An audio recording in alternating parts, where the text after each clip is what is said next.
شیزہ فاطمہ یہ بتائیں کہ اب جس طرح سے وزیر داخلہ بھی کہہ رہے ہیں کہ یہ معاملہ تقریباً حل ہو گیا ہے آڈیو لیکس والا، کیا کوئی گرفتاری ہوئی ہے، نشاندہی ہوئی ہے، یہ عمل کہاں تک پہنچا ہے؟ اگر کوئی گرفتاری ہوئی ہے تو اس کی کوئی کنفرمیشن دیں گی آپ؟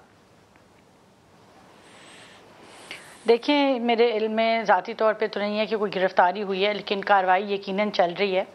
اور جہاں تک یہ آڈیو لیکس کے معاملے کی بات ہے، دیکھیں بات یہ ہے کہ چاہے وہ پی ایم ہاؤس تھا یا وہ پی ایم آفس تھا، انہوں نے اس کو ایک مذاق بنا کے رکھا ہوا تھا۔ جس صحافی کا دل چاہتا تھا، جس ٹک ٹاکر کا دل چاہتا تھا، جو تماشے ان دفتروں میں لگائے گئے، جس طرح ان جو یہ دفاتر ہیں ان کی سینکٹیٹی جو ہے وہ تو انہوں نے رہنے کوئی نہیں دی۔ تو جب اس طرح کی آپ حرکتیں کریں گے،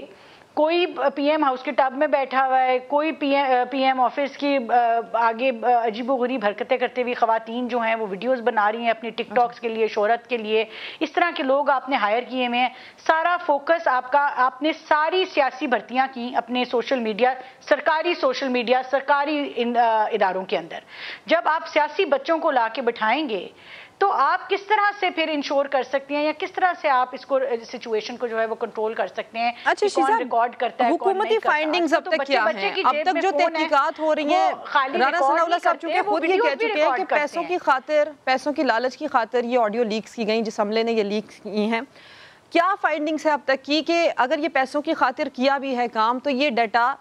کہاں سے پیسے لے کر کہاں پر بیچا گیا، کسی ڈارک ویب سائٹ پر بیچا گیا، کہاں سے یہ فنڈنگ ہوئی، کہاں سے یہ پیسے ملے؟ کچھ تو تحقیقات ابھی تک سامنے آئی ہوں گی نا؟ دیکھیں میں پھر ریپیٹ کرتی ہوں کہ یہ انٹیریئر منسٹری کا دائرہ کار ہے اور اس کی تفصیلات جو ہیں وہ ابھی تک اس کی کوئی ایز سچ اگر آپ کہیں کہ بریفنگ ہے تو وہ بریفنگ کسی کے پاس نہیں ہے۔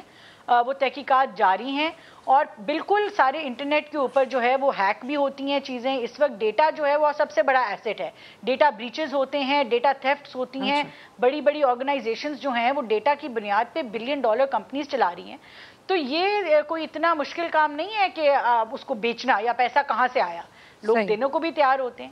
تو اگر یہ جو ڈیٹا تھیفٹ ہوا ہے، اگر یہ کسی ہیکر کا کام ہے تو اس کی کارروائی الگ ہے۔